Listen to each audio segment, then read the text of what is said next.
Alright, we're fixing a door lock for a Buick Encore because it doesn't work.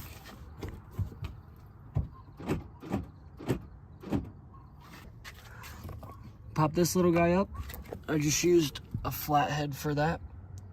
And then I struggled to get this out of here.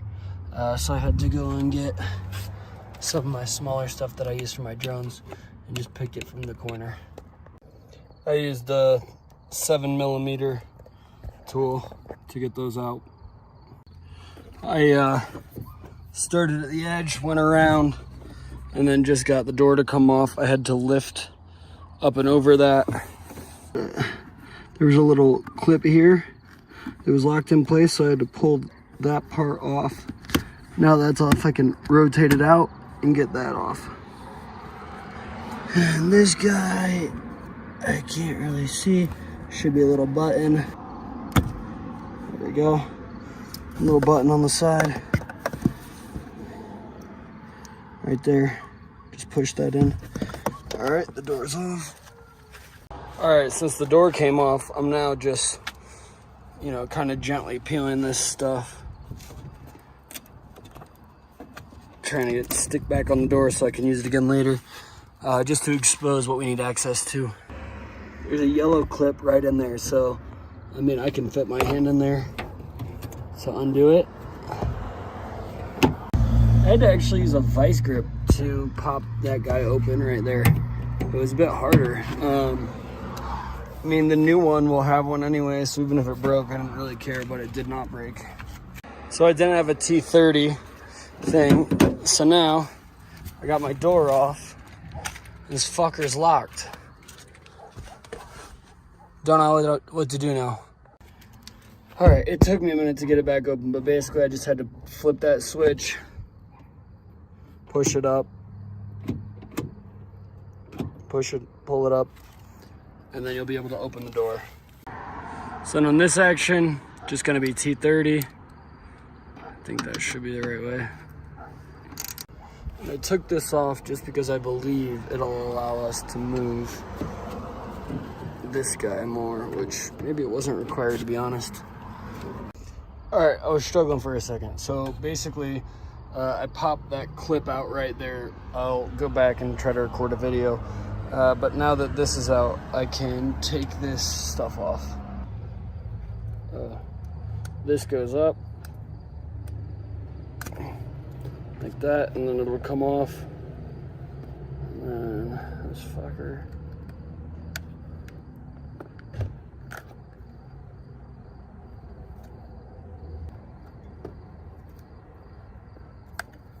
Okay, that opens like that. And then at this stage, you're just gonna repeat the process that you had just done to undo it. So I'm gonna put this metal piece down in that hole and then clip this guy back in. And it slid in there real nicely. And just clip that guy shut again. All right, and then I got this guy here that I'm gonna line up in a minute. I gotta stick this back through there. Okay, now I haven't secured anything yet, but you can see it's lining up as expected. This guy is fed through there, and this guy is gonna go back on the white pin I'll put on. And I realized I forgot to attach this now, so we'll see if I can. Oh, I think it's right there. Should be simple enough. All right, yeah, so it only took like 5 seconds for me to reach back in there. I had just kind of threaded these in by hand just so it would sit there nicely. All right, and then back there, I just set the metal piece in there and I just need to close it.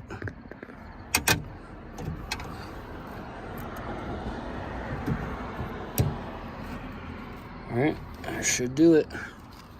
For to put this in there, line these guys up, that's right where it falls, so there you go.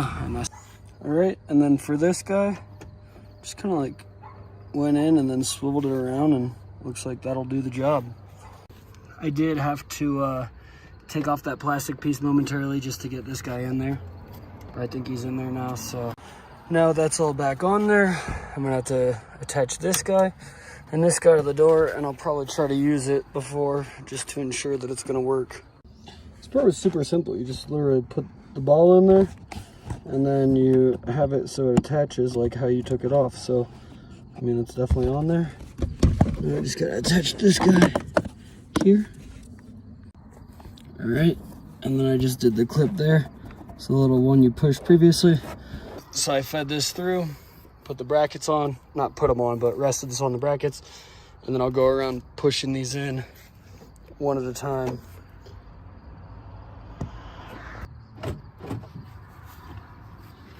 It's going down in it further because the door's not fully on there right now. All right, then I just gotta do these guys and these 2 bolts, and then I'm done. And congrats.